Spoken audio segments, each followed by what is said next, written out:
Dun po sa mga sponsor Oo. na ginamit na lang yung pamilya namin na magkameron siya. Ginamit lang yung pamilya nyo para magkaroon siya. Opo. Okay. So, uulitin ko lang, gusto ko lang ipaliwanag sa'yo. So, lahat ng mga sinabi mo ngayon, pwede niyang gamitin yan laban sa'yo. Opo. Alam mo yun, di ba? So, itong mga sinabi mong salaysay ngayon, itong statement mo ngayon dito sa video natin, nangangako ka ba na ito ay pawang katotohanan at walang kasinungalingan? Opo. Kaya ko po din makipagharap sa kanya na kahit saan po kami makaabot, mag-usap-usap.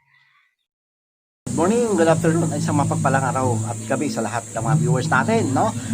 So, maliwanag ba? Maingay ba? Or kasi nga nandito ako sa outing ngayon, mga balbas natin, no? So, akto ko pong nakausap mismo, no? Shoutout kay Marian, no? Na kapatid ni Darlene. Ito po, hindi ito pasabog, hindi ito kung ano man ang aking sasabihin, mga balbas natin. Sana hindi ako makapiright, no? Nandito kasi ako sa Bulacan, mga balbas natin, no? So ngayon, mangyayari ngayon ay ginawa ko ang lahat, no, para lang maayos ito. So kinuha ko ang panig ni Kuya Val at kinuha ko rin ang panig ni Kuya Mel. Okay? Sorry. Si Kuya Mel kasi yun yung inutusan ni Kuya Val, no? So something right ng ganun. Ano ba ang gustong sabihin? Kasi meron kasi sasabihin na sabi or meron kasi gustong sabihin si Marian. Okay? Nakapatid ni Darling. So actual ko nakausap kung ano ba ang nangyari. So ito po ang sinagot ni Marian.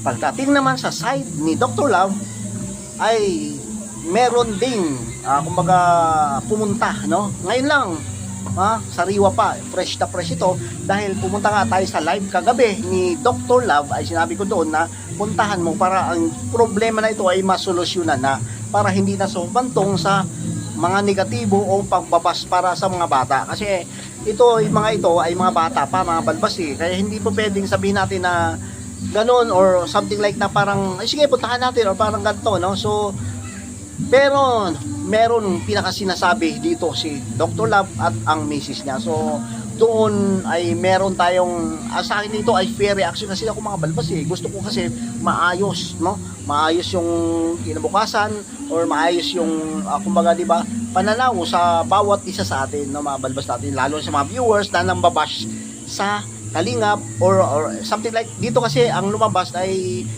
talagang nababash dito sila Dr. Love at yung kanyang misis, no, mga balbas natin. So ngayon ang mangyayari dyan ito na, no, may action na ginawa, no? So ito ay ready na ba? Handa na ba ang lahat sa aking sasabihin? So kung sa ganun mga balbas natin ay akto ko pong nakausap si Marian. Nakausap ko dahil may binigay kasi sa akin na ito ang gusto niya mangyari or ito na po yung mga inilathala, ito yung mga sinasabi niya dito sa Kalingap through Kuya Val. Kasi nga nag-live tayo na meron talagang gustong sabihin ito si Marian, which is na hindi pa natin alam kung ano ba ito. Okay? So ngayon, meron din akong sasabihin kung ano po ang aksyon na ginawa ni Dr. Love at ni Mrs. Love. So the best na paraan ito para magkaayos or maiayos ito, no? Pero mas late kasi ang ginawa ni Dr. Love at bago dito kasi mga balbas natin ay nauna na si Kuya Val na pumunta kasi inaksyon maganda at magaling maano kasi si Kuya Val nauna siya at mayroon siya kahit ito sabihin ko sa inyo kahit busy si Kuya Val sa mga dapat na i-content, no? So ngayon ay natutukan niya ito through sa mga kasamahan sa Kalingap. So sasabihin na lang natin na through Kuya Mel ay nandun at kinausap kung ano ba ang inilathala, sinabi, mga gustong sasabihin ni Marian patungkol dito mga balbas natin. So through Kuya Mel, ibig sabihin inutusan siya ni Kuya Val kung ano ba ang gustong sasabihin ni Marian. Okay? So syempre ano man ang mga sinasabi ay meron din kasing binanggit si Marian sa atin. Ano ito mga balbas natin? So syempre sasabihin na natin yung sinasabi niya. Ano nga ba? Kaya before pa hindi ko pa sasabihin na syempre mag-like, subscribe at syempre i-share nyo na ito, ha? Importante po yan mga kabalbas para at least kahit papaano kung ano man ang kwento. Siyempre komento is napaka-importante para at least kahit papaano malaman nila kung ano ba ang sinasabi ni Marian patungkol sa sinabi or aligasyon or ano ba ang problema sa buhay o ano ba ang nagiging mayroon bang mitya o mayroon bang kung anong aligasyon dito or meron bang gustong sabihin ano ba kasi ang gusto kasi ayun na yung ngayon nag-viral, nag-issue ngayon kung ano ba sasabihin. Kaya eto mga balbas natin, sinabi ni Marian na nakausap na pala niya si Kuya Bal through Kuya Mel. Okay? So, pero meron ding sinabi si Marian dito na gusto na rin niya or para maliwanag ang lahat. Kaya sa ganon, ako naman, ang iyong likod sa Kabalbas TV ay nagpa-unlock or sinabi ko nga, in-approach ko ito kay Kuya Bal na or dito kahit kay Kuya Bal na nagkomento ako doon na may sasabihin nga itong si Darlene or si Marian patungkol sa kung anumang issue or di ba doon sa issue na si Mrs. Love ay nagkaroon ng matinding kumbaga di ba masakit na salita or hindi kaya kung kahit sa mga matanda ay para bang mas di ba nangingibabaw sa kanya, no? Nangingibabaw sa kanya yung galit, no? Nangingibabaw sa kanya yung pighati or yung parang inis or parang pagod siguro dala ng init sa panahon, no? Mga balbas natin. Pero ang nangyari ay ito nga, sinagot ito ni Marian at meron siyang sinasabi doon, no? So, ngayon, yung sinasabi ko nga nasasagutin nga ni Marian ang sinabi doon sa sinabi ni Kuya Bal na ano ba ang sasabihin mo kasi in-interview na ito, no? In-interview siya ni Kuya Mel, mga balbas natin. Kaya ito na po, dahil pagkatapos kasi nito mga balbas, doon sa interview ni Kuya Mel at dahil inutos ito ni Kuya Bal, ay ito na, no? Ginawa na ito ni Dr. Love ay pinuntahan, no? Pumunta din si Dr. Love pero late na siya pumunta sila ni Mrs. Love na yun, in-interview din at ito ang pinakabanda or ano nga ba ang opinion niyo patungkol dito dahil si Mrs. Love or ang kampo ni Dr. Love ay gumawa ng paraan at humingi ito ng pasensya. Pasensya pa umanhin, sorry, pero wala ko nakitang sorry kasi ang sabi ni Marian ay humingi ito ng pasensya. Si Dr. Love or si Mrs. Love doon sa sinabi niya last time na naibinlag nung pumunta sila kay Darlene na gusto nilang puntahan or ang sabi nga doon sa chat na pwede puntahan ako dito pero hindi naman pala sinabi ito ni Dali ang nag-chat daw dito ay si Marian. So ang sabi ni Dr. Love ay wala na yun kasi nga okay lang naman dahil itong mga ito ay natutulungan niya lagi. Palagi niyang tutulungan, palagi niyang pinapansin ito at palagi niyang pinupuntahan. So ano nga ba ang kanyang sinabi? Ano pa ba ang sinabi ni Marian, mga balbas? Ito po ang kanyang sinabi, no? So meron siyang mga kumbaga inilathala, pinaprioritize niya kung ano man ang tanong ng kalingap at dito mga balbas natin hindi ko alam kung sa inyo mas maganda kung magkomento kayo dyan, magkomento, mag-like at mag-share, i-share nyo pero importante talaga mga balbas yung magkomento kayo dyan kung ano ba ang gusto nyo para kay Darlene kasi or si Marian dito na dahil si Marian sinabihan ko, no, na mag-comment ka, no, kung ano ba ang gusto nyo or ano ba ang gusto mo mangyari. Kung gusto mo pa ba sa kalingap or gusto mo pa ba na umalis na ang kalingap or dito kay Dr. Love na siyang nag-alaga sa inyo hanggang ngayon at sa sunod pang panahon. So ito po ang kanyang final na sinabi. Pero bago ang yan, mag-share at mag-like muna kayo, no? Importante ito dahil ito po ang sinabi ni Marian. Ano nga ba ang kanyang sinabi? So sasabihin ko na, nag-comment naman lahat, nag-like na ba at nag-share? Ito na po ang gusto mangyari ni Marian ay ito. Yan doon. Gusto pa rin niya sa kalingap, mga balbas.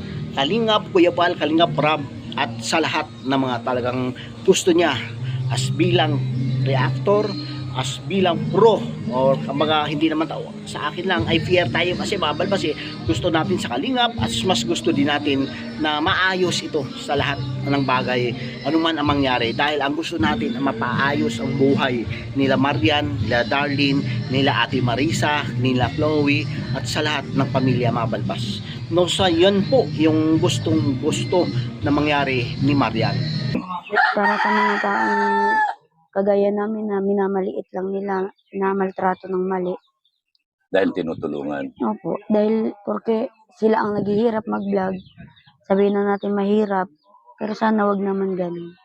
Kailangan na iano pa rin nila yung karapatang pantao ninyo. Opo, respeto pa rin. Respeto pa rin.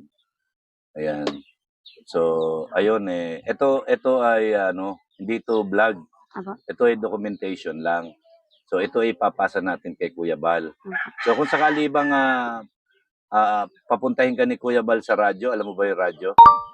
Yung sa may LTO dyan sa Alawihaw. Ay, opo. Alam mo yon? Yung Boom Radio. Yung baby. Oo. Kung sakali ba papuntahin ka ni Kuya Bal doon, pupunta ka ba para Opo. interviewin ka niya doon mismo? Opo. So, okay. So, ayan inuulit ko sa'yo.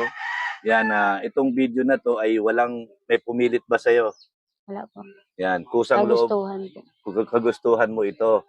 So, kusang loob mo na sabihin lahat ng mga gusto mong sabihin dito sa video na ito. Opo. Yan. So, ayan, para maliwanag lang kasi baka mamaya isabihin nila, pinilit kita o tinakot kita or whatsoever.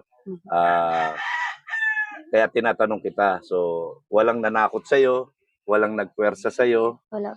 Kagustuhan po at andun din sa comment sa mga live na gusto ko may mag-interview sa akin na makarating kay Kuya Bal. Yan. O sige. So, wag kang mag-alala, itong interview na to ay makakarating kay Kuya Bal. Yan at itong nandito sa video ko ay mananatiling nakatago lang sa akin. Ano po? Makakaasa ka na ito ay papasa ko lang kay Kuya Bal at wala lang akong ibang Huwag pagpapasa. mo na pong papasa sa mga nagre-reaction kasi baka gawing Oo, content.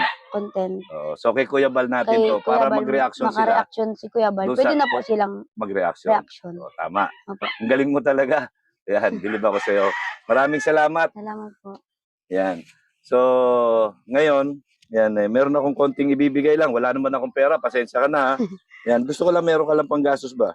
Sige po. Yan, kahit na konti lang. Yan, pambili mo lang doon sa anak mo, ha? Sige po. Ayan. Sariling pera ko yan, hindi galing sa sponsor yan, kaya maliit lang, ha? Opo. Ayan. Maraming salamat, Darlene, ha? Kaya yan po sa ngayon ang update natin kay Marian at kay Darlene, kay Chloe at kay Ate Marisa mga balbas. So yun lang po at isang mapagpalang araw at lahat ng mga viewers natin, sana support nyo po, no? Kalingap, support nyo rin po ang ating YouTube channel, support nyo rin po syempre yung mga, wag lang yung antay, dahil yung antay ay hindi naman kabilang yung bali sila Dr. Love dito, no? Sila lang ay tumiwalag or sila lang ay umalis at humiwalay pansamantala or something like forever na. Ang ginagawa lang din kasi nila ay pag-charity. Maliwanag? So, yun lang po. Walang pambabash, walang balingbingan dito. At yun lang po ang ating opinion, mga balbas natin. Reaction at kung ano pa man. Okay? So, yun lang po. At isang mapagpalang araw sa lahat ng mga viewers natin. Thank you at God bless. At Happy Labor Day. Kasi May 1 po ngayon. Thank you. At mabuhay po tayong lahat. Bye-bye.